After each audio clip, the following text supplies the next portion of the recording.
The classroom exploded with noise. Students made all kinds of sounds. The Thrakari clicked their claws against their desks. The Sireni bubbled water through their gills. The Voltari sparked electricity between their fingers. Everyone was shocked that Professor Zethkar wanted Jake to actually test his design on Nexus 7. "Professor, you cannot be serious," Lyra said. Her gill slits were moving very fast, which Jake knew meant she was scared or excited. Sending the human to that planet would kill him. No human can survive there. "That is exactly what we will find out," Professor Zethkar replied. His yellow eyes were bright with interest. "Human Morrison claims his design will work. Let us see if human confidence matches human ability." Jake felt his heart beating very fast, but he kept his voice calm. "I accept the challenge." The other students stared at him like he had lost his mind. Vex made rapid clicking sounds with his mouthparts. "Human Jake, are you sure about this? That planet kills everything that goes there." "Not everything," Jake said. "My design will work because it does not fight the planet. It works with the planet." Professor Zethkar nodded slowly. "Very well. We will conduct this test in 2 hours. That will give me time to arrange for proper safety measures and observation equipment." The class ended early. As the other students left, they whispered among themselves in their various languages. Jake could tell they thought he was either very brave or very stupid, maybe both. 2 hours later, Jake stood in the Academy's teleportation chamber. He wore a standard environmental suit and carried a bag with exactly the emergency kit items his design required. Through the thick window, he could see his classmates and several teachers watching him. Commander Stone had arrived. He was the human military officer who worked as a liaison between Earth and the Academy. His face looked very worried as he argued quietly with Professor Zethkar. "Morrison," Commander Stone said through the communication system, "you do not have to prove anything to these aliens. We can stop this right now." Jake checked his equipment one more time. The plasma torch was fully charged. The emergency blankets were folded properly. The rope was coiled and ready. Everything was exactly as he had planned. "With respect, sir, yes, I do have to prove something," Jake replied. "Every human who comes to this academy after me will be judged by what happens today. If I fail, they will think all humans are weak. If I succeed, they will know we are stronger than we look." Commander Stone's weathered face showed he understood. He had been a soldier long enough to know that sometimes you had to take big risks to win important battles. The teleportation chamber began to hum with energy. Through the swirling light, Jake could see glimpses of Nexus 7's surface, sharp rocks everywhere, dust storms blowing across broken ground, an orange sky that looked poisonous. "Beginning test now," Professor Zethkar announced to everyone watching. Tiri, world disappeared in a flash of light. Jake appeared on the surface of Nexus 7 and immediately felt the crushing weight of the thick atmosphere pressing against his suit. His helmet display showed the outside temperature was -38 degrees. The wind was blowing at 80 kilometers per hour. The air contained enough poison gas to kill him in less than 5 minutes if his suit failed. He had exactly 6 hours to build his shelter and prove it could keep him alive. If he failed, he would die long before rescue could arrive. Jake looked around the rocky landscape. He needed to find the right spot for his shelter. His design required a natural rock formation that would provide the foundation and protection he needed. There. About 50 meters away, he could see a depression in the rock face. It was exactly what he was looking for. A natural windbreak with solid stone walls on 3 sides.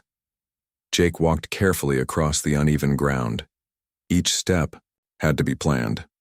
One fall could damage his suit and kill him instantly. The thick atmosphere made every movement feel like he was walking underwater.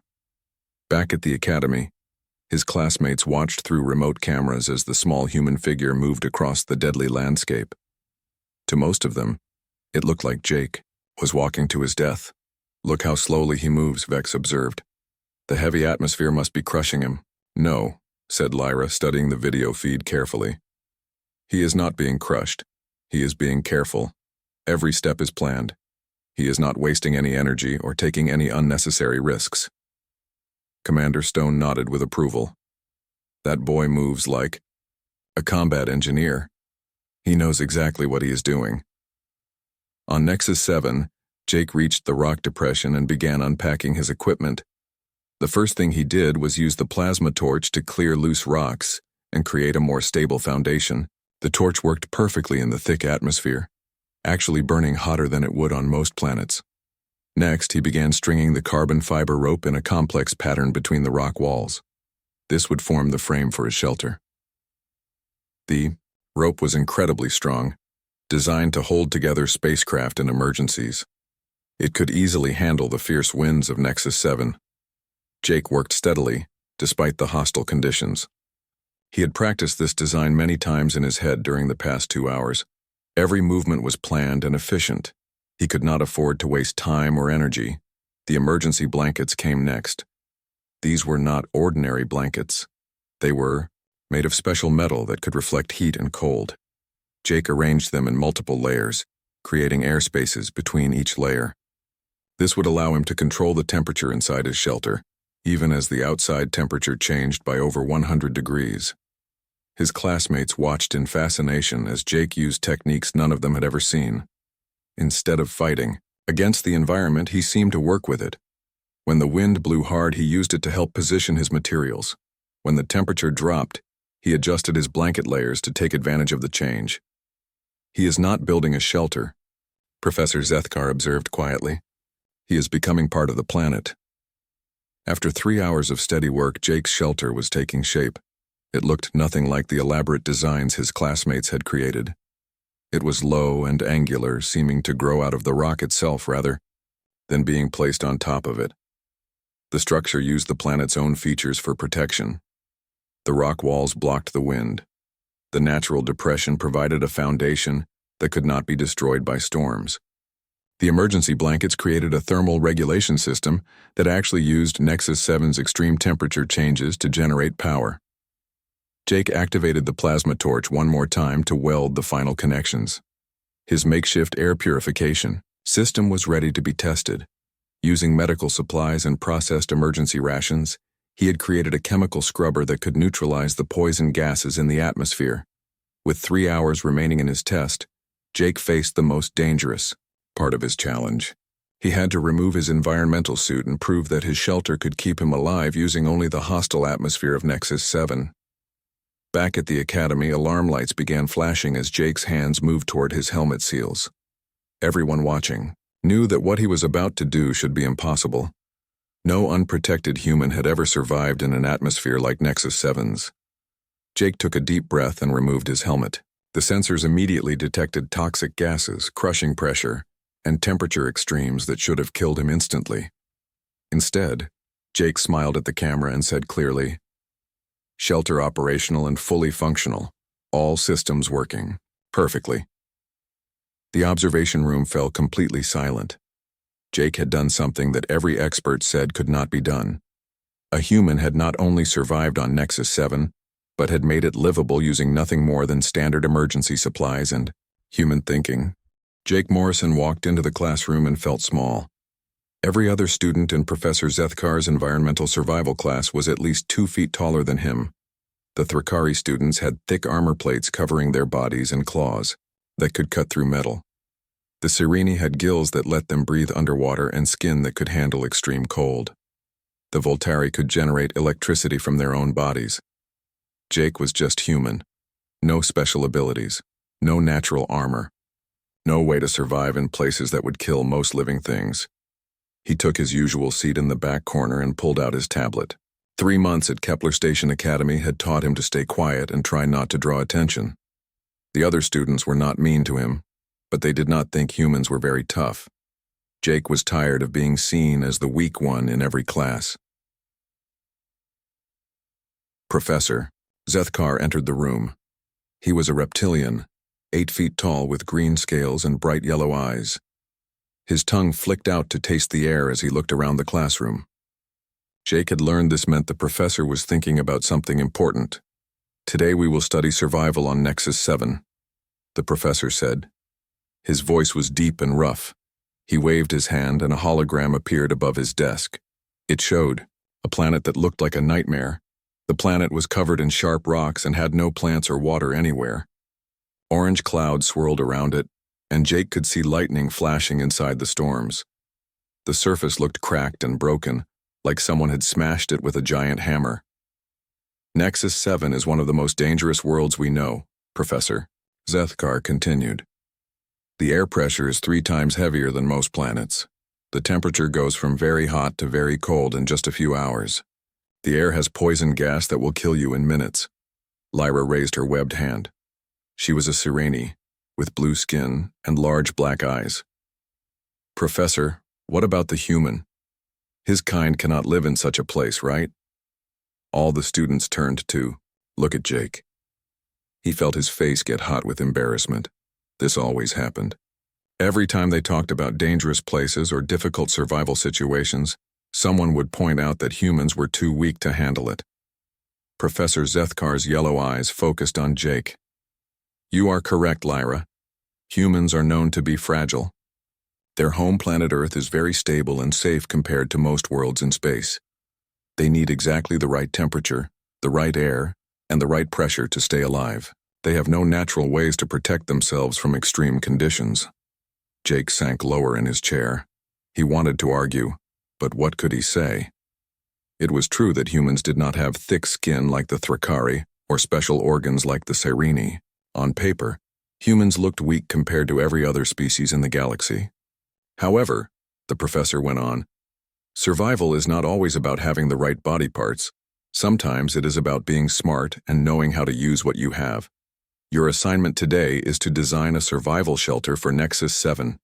You can only use things that would be in a standard emergency kit. You have until the end of class to finish. The other students started working right away. Jake could see their tablet screens as they began drawing their shelter designs. The Thrakari students planned to dig deep holes in the ground using their powerful claws. Underground would protect them from the storms and temperature changes. The Voltari designed energy shields powered by their own electricity. They could make barriers to keep out the poison air and deadly weather. Jake stared at his blank tablet screen. Then he looked up at the horrible planet spinning slowly in the hologram above the professor's desk. While his classmates used their natural gifts to solve the problem, he would have to think of something completely different. He opened the emergency kit list on his tablet. There was a plasma torch for cutting and welding, emergency food that could last for days, a water recycler that could clean any liquid, basic medical supplies for treating injuries, strong rope made from carbon fiber, thin metal blankets for keeping warm, various tools like hammers and screwdrivers. Vex, the insectoid student sitting next to him, made a soft clicking sound. Human. Jake, why do you not start your design? The others are almost done with their first drawings. Jake looked around the room. Lyra had designed a bubble-shaped shelter that needed complicated machines to make the right air mixture. The Thrakari had drawn underground bunkers that would take their claws many hours to dig out. They are all thinking about how their own species would survive, Jake said quietly. But what if that is the wrong way to think about it? He started drawing on his tablet. Instead of trying to fight against everything that made Nexus 7 dangerous, his design would work with the planet's natural features. The thin metal emergency blankets could be arranged in layers to control temperature. The extreme hot and cold changes could actually be used to create power with a simple heat engine. The plasma torch could provide the starting heat needed. Jake's shelter design was much simpler than what his classmates were making. It was a low structure built into the natural rock formations on the planet's surface. The rocks would provide protection from wind and storms. The carbon fiber rope would hold everything together against the fierce weather. The emergency blankets would create air spaces for staying warm or cool and managing temperature. The design did not look impressive, but Jake knew it would work. While everyone else was trying to make Nexus 7 feel like their home planets, he was designing something that belonged on Nexus 7. Professor Zethkar walked around the room looking at each student's work. When he reached Jake's desk, his scaled eyebrows went up in surprise. Explain your design, Human Morrison. Jake stood up.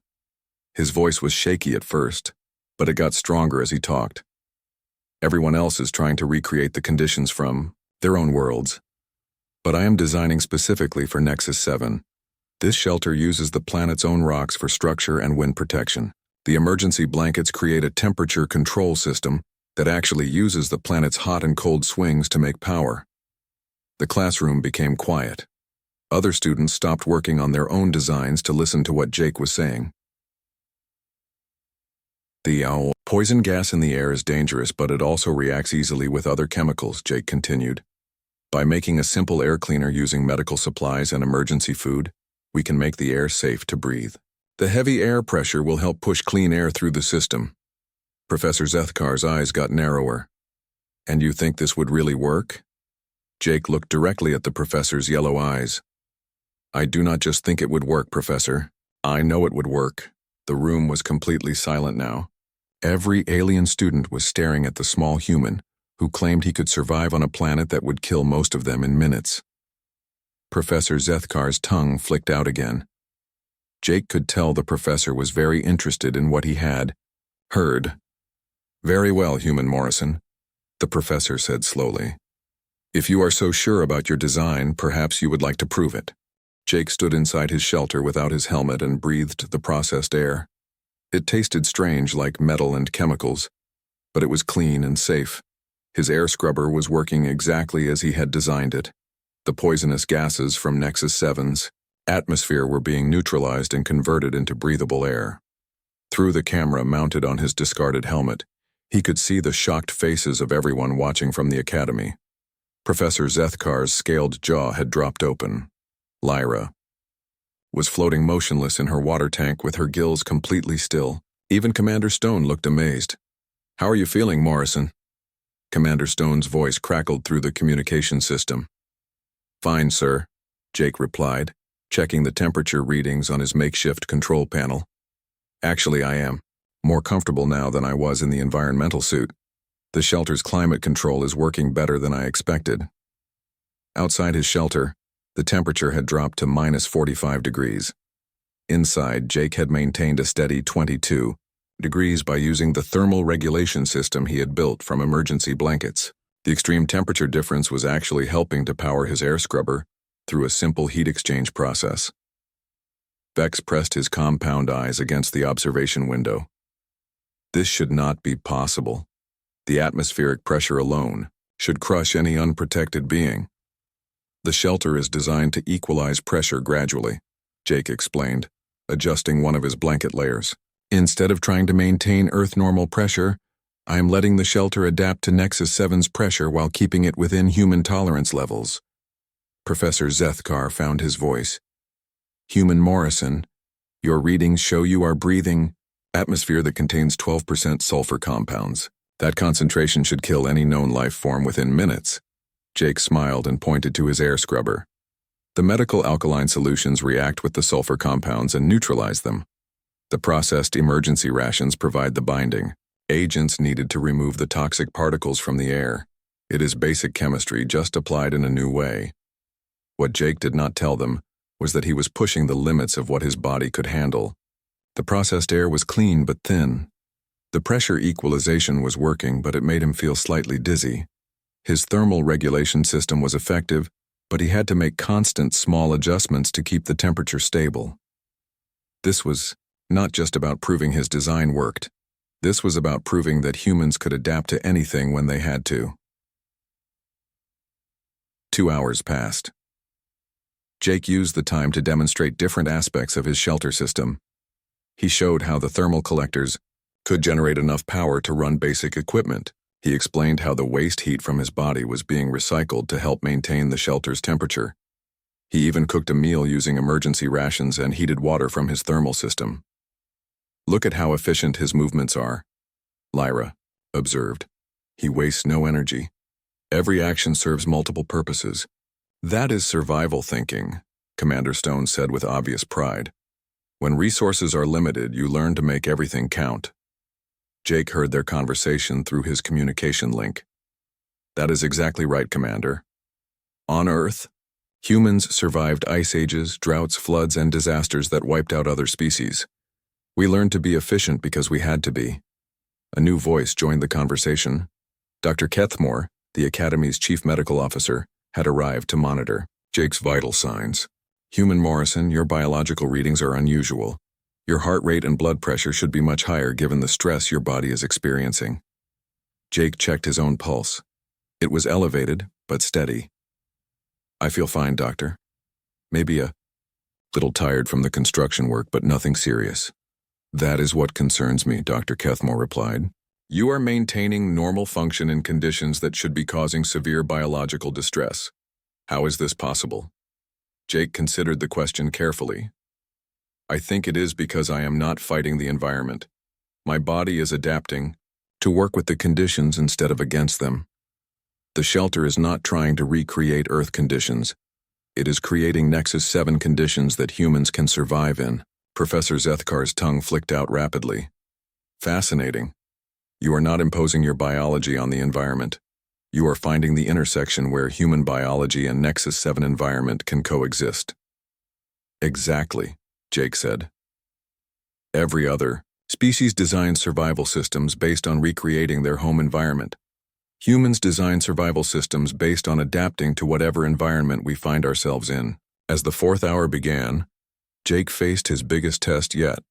The weather on Nexus 7 was changing. Massive storm clouds were building on the horizon, and the wind speed was increasing. His shelter would have to withstand conditions even more extreme than what he had designed for. Jake watched through his small viewing port as orange lightning began flashing in the distance. The storms on Nexus 7 were legendary for their violence. Winds could reach 300 kilometers per hour. Lightning strikes could melt rock. The temperature could swing 50 degrees in minutes. Morrison, we are reading an approaching storm. System, Commander Stone warned. We can abort the test now if needed. Jake checked all his systems one more time. The carbon fiber rope was holding firm. The emergency blankets were secure and functioning. His air scrubber had enough chemical supplies to last several more hours. His thermal regulation system was actually working better as the temperature extremes increased. Negative, sir, Jake replied. The shelter is designed for these conditions. This storm will be the real test of whether my design works. The first blast of wind hit Jake's shelter like a hammer. The entire structure shook, but it held. The rock walls deflected most of the force, and the low profile meant the wind passed over the shelter instead of trying to lift it up. Inside, Jake felt the pressure changes as the storm passed overhead. His ears popped, but the shelter's pressure equalization system compensated automatically. The temperature dropped 30 degrees in 5 minutes, but his thermal layers adjusted to maintain comfortable conditions inside. Lightning struck the rocks above Jake's shelter. The electrical discharge was so powerful that it lit up his shelter like daylight for several seconds. But the emergency blankets acted as a Faraday cage, protecting Jake from any electrical effects. Unbelievable, Professor Zethkar muttered. The human is not just surviving the storm, he is comfortable during it. Jake sat calmly in his shelter as the chaos of Nexus 7's weather raged around him. He used the time to make notes about how his systems were performing and what improvements could be made to the design. The storm lasted for over an hour.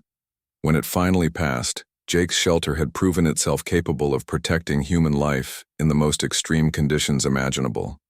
How do you feel, Morrison? Dr. Kethmore asked. Jake stretched and checked his equipment. Everything was still working perfectly. Ready for the next storm, Doctor. This shelter could keep me alive on Nexus 7 for weeks if necessary. The observation room was completely quiet. Jake had not just survived 6 hours on one of the galaxy's most dangerous planets. He had made it look easy. With 1 hour remaining in his test, Jake began preparing for his return to the Academy. But he knew that everything had changed. He was no longer the weak human who could not survive in harsh conditions. He was the human who had proven that adaptation was stronger than any natural defense. As Jake's 6-hour test period entered its final hour, more observers had gathered in the Academy's observation room. Word had spread throughout Kepler Station that a human was not just surviving on Nexus 7, but actually thriving there. Faculty, members from different departments crowded around the monitors to watch the impossible happening. Dr. Veltar, the head of xenobiology, studied Jake's vital signs with intense interest. His biological functions are actually improving as time passes. This makes no sense according to everything we know about human physiology. Jake could hear their conversations through his communication link. Inside his shelter, he was making final adjustments to his systems and documenting everything for future reference. His air scrubber had processed over 6 hours of toxic atmosphere without any problems. His thermal regulation system had handled temperature swings of over 90 degrees. His pressure equalization had adapted to 3 different atmospheric pressure changes during the storm. The human is not just surviving, Professor Zethkar observed. He is optimizing. Each hour his systems work better than the hour before. Commander Stone nodded with professional respect. That is how humans operate in the field. We do not just adapt to conditions. We improve on them. Give a human engineer a problem, and he will not just solve it. He will make it better than it was before. Jake smiled as he listened to their discussion. He had not told them about all the small improvements he had made during the test. His air scrubber was now producing cleaner air than his original design specifications. His thermal system was generating 30% more power than he had calculated. His shelter could now handle wind speeds up to 400 kilometers per hour, instead of the 300 he had planned for. Human Morrison, Dr. Kethmore called through the communication system. We are seeing some unusual readings from your equipment. Are you making modifications to your original design? Yes, Doctor, Jake replied, as he fine-tuned his thermal collectors. I found several ways to improve efficiency while the systems were running. The beauty of human engineering is that we design things to be modified and improved. Lyra's gill slits were fluttering rapidly with excitement. But how can you improve a design while you are depending on it for survival? If you make a mistake, you die. Jake paused in his work and looked directly into the camera. That is exactly when humans do their best engineering. When failure means death, we get very creative very quickly. Dr. Veltar made notes on his tablet. Fascinating. Most species would never risk modifying life support systems during a crisis. The human treats the crisis as an opportunity for innovation. That is because humans have been dealing with life or death situations for thousands of years, Commander Stone explained. Our ancestors had to adapt or die every single day. We evolved to think clearly under pressure and to see problems as puzzles to be solved. Jake was now working on his most ambitious modification yet. He had figured out how to use the electrical energy from Nexus 7's constant lightning strikes to supplement his power systems. By creating a simple lightning rod from his carbon fiber rope and connecting it to his thermal collectors, he could capture and store electrical energy from the storms. Human Morrison, what are you doing now? Professor Zethkar asked. Our sensors show you are working with high-voltage electrical systems. I am upgrading my power generation, Jake replied calmly as he made the final connections. Nexus 7 has plenty of free electricity available. It seemed wasteful not to use it. The observers watched in amazement as Jake's shelter began collecting and storing electrical energy from the residual charge in the atmosphere. Within minutes, his power levels doubled, then tripled. Vex clicked his mandibles together in what Jake had learned was the insectoid equivalent of applause. He is not just surviving on Nexus 7. He is harvesting energy from it. He is making the planet work for him instead of against him. That is the most human thing I have ever seen, Commander Stone said with obvious pride. Give us a hostile environment, and we will figure out how to make it useful. Jake's modifications were working perfectly. His enhanced shelter was now completely self-sufficient and could theoretically operate indefinitely. He had turned a 6-hour survival test into a demonstration of permanent habitation capability. With 30 minutes remaining in his test, Jake made a decision that surprised everyone. Instead of just waiting for the teleportation rescue, he began extending his shelter's capabilities even further. Morrison, what are you doing now? Dr. Kethmore asked as he watched Jake's readings. I am preparing to spend the night, Jake replied. My systems are working so well that I could stay here for days or weeks if needed. I want to prove that this is not just short-term survival.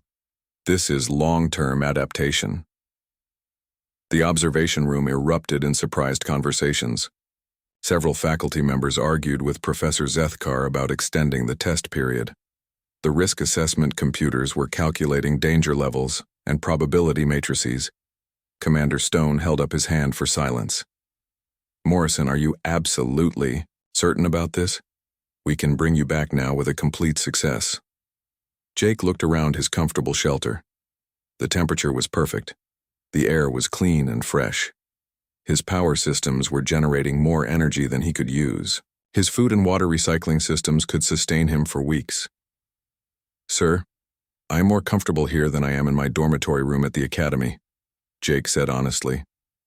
This shelter has become a home, not just a survival tool. Dr. Veltar was frantically taking notes. This is unprecedented. No species has ever shown this level of environmental adaptation. The human is not just surviving in conditions that should kill him. He is thriving in them. That is what humans do, Commander Stone said, simply. We go to places that are supposed to be impossible to live in, and we make them livable. Then we make them better than livable. Then we call them home. Jake spent his final 30 minutes giving the observers a complete tour of his modified shelter. He showed them how each system worked, how the modifications improved efficiency, and how the entire structure could be replicated by other humans with basic engineering knowledge. The most important thing, Jake explained as he demonstrated his lightning collection system, is that this shelter does not fight Nexus 7. It partners with Nexus 7. Instead of trying to shut out the hostile environment, it transforms the hostile environment into a beneficial one. Professor Zethkar's tongue flicked out constantly as he processed what he was seeing. Human Morrison, you have changed how we think about survival engineering. Your approach opens possibilities we never considered. As the 6-hour test period ended, Jake made one final modification to his shelter. He programmed his systems to continue operating automatically, creating a permanent human outpost on Nexus 7 that could serve as a research station or emergency refuge for future missions. Shelter complete and fully operational, Jake announced. Ready for pickup, but also ready for permanent habitation if needed. The teleportation chamber activated, and Jake felt the familiar sensation of molecular disassembly. As Nexus 7 disappeared, around him he knew that everything had changed. He was no longer the weak human who needed protection from harsh environments. He was the human who had turned the galaxy's most dangerous planet into a place where humans could not just survive, but prosper. And that was going to change everything. Jake materialized in the teleportation chamber to complete silence. The observation room was packed with alien faculty members, students, and even some visiting dignitaries who had heard about the test. Every eye was focused on the small human, who had just done the impossible. His environmental suit was dusty and marked from 6 hours on Nexus 7, but Jake himself looked completely normal. He was not exhausted or injured or traumatized. He looked like someone who had just finished a routine engineering project, not someone who had survived on one of the galaxy's most deadly planets. Jake removed his helmet and ran his hand through his hair. Test completed successfully, he announced, to the silent room. All systems performed above design specifications. Professor Zethkar was the first to find his voice. In 40 years of teaching environmental survival, I have never witnessed such a demonstration. You did not merely survive on Nexus 7, Human Morrison. You made it livable. The room erupted in noise as every species began talking at once in their own languages. The Thrakari were clicking their claws in rapid patterns that Jake knew meant they were deeply impressed. The Sireni were making musical humming sounds that indicated respect and admiration. The Voltari were sparking electricity between their fingers in complex patterns that showed excitement. Lyra swam forward in her mobility tank, her bioluminescent patches glowing brighter than usual. Your species has no natural defenses against extreme environments, yet you succeeded where most of us would have died in minutes. How is this possible? Jake set down his equipment bag and looked around the room full of alien faces. Because we do not have natural defenses, we had to develop something better. We learned to adapt to anything. Every human carries the genetic memory of ancestors who survived ice ages, volcanic eruptions, floods, droughts, and disasters. that would have destroyed species with more specialized biology. Vex's compound eyes focused intently on Jake. So human weakness is actually human strength? Not weakness, Jake replied. Flexibility. We are not the strongest species in the galaxy or the fastest or the most durable, but we might be the most adaptable. When other species encounter a hostile environment, they try to change the environment to match their biology. When humans encounter a hostile environment, we change ourselves to match the environment. Dr. Veltar stepped forward with his tablet full of notes. Your biological readings during the test were remarkable.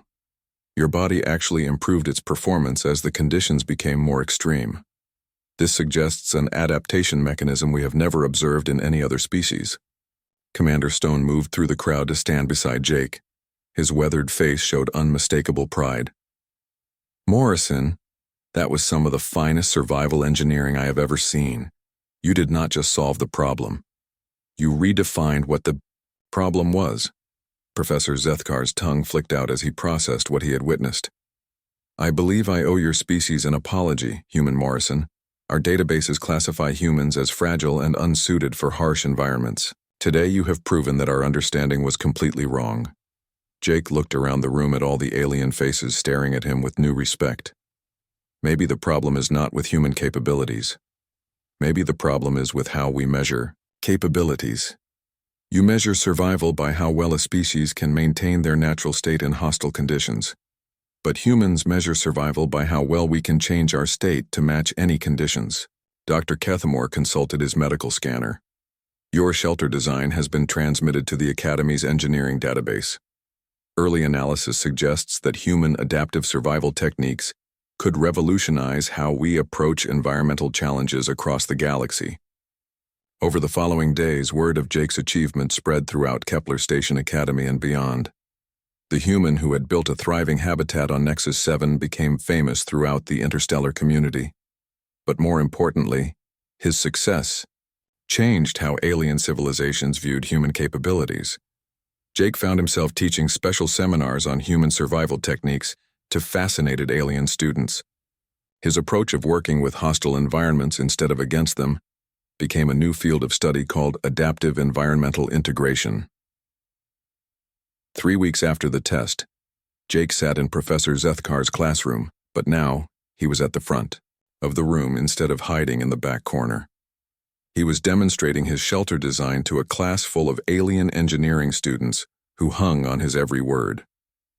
The key principle, Jake explained as he showed holographic models of his Nexus 7 shelter, is to stop thinking of the environment as your enemy. Start thinking of it as a resource that you have not learned to use yet. A young Thrakari student raised her clawed hand. But human Jake, what if the environment is too hostile? What if nothing can survive there? Jake smiled and activated a new hologram showing an even more extreme planet. Then we learned to define survival differently. Maybe survival does not mean keeping your body exactly the same. Maybe survival means keeping your mind and your purpose intact while everything else adapts. Professor Zethkar listened from the back of the classroom. The old reptilian had learned more about survival in the past 3 weeks than in his previous 40 years of teaching. Human methods were being incorporated into the Academy's official curriculum, and survival instructors from dozens of species were requesting training in human adaptive techniques. Commander Stone visited Jake's classroom regularly, always bringing reports of new developments. Human survival methods were being tested on extreme worlds throughout the galaxy. Human-designed shelters were being deployed as emergency stations on planets previously considered uninhabitable. Morrison, Commander Stone said after one particularly successful class, Earth Command wants to establish a new training program based on your techniques. They want you to head up the first human survival engineering corps. Jake looked out the classroom window at the stars beyond Kepler Station. Somewhere out there were worlds that no species had ever been able to colonize. Planets with crushing gravity, toxic atmospheres, extreme temperatures, and deadly radiation. Worlds that every civilization had written off as impossible. But Jake was beginning to think that impossible was just another word for not yet attempted. Tell Earth Command I accept, Jake said. But I want to expand the program. I do not just want to teach humans how to survive in impossible places. I want to teach them how to make impossible places into homes. 6 months later, Jake stood on the surface of Kepler 442b, a planet with gravity 3 times Earth normal and an atmosphere of pure methane. Around him, construction robots were building the first permanent human research station using techniques derived from his Nexus 7 shelter design. The station would not just survive on Kepler 442b. It would thrive there, turning the planet's hostile environment into advantages and resources, just like humans had been doing for thousands of years wherever they found themselves in the galaxy. Jake looked up at the alien stars and smiled. The galaxy was full of places where life was supposed to be impossible, but humans had never been very good at accepting the word impossible. And now the galaxy was about to learn what humans could really do when they stopped trying to survive and started trying to live.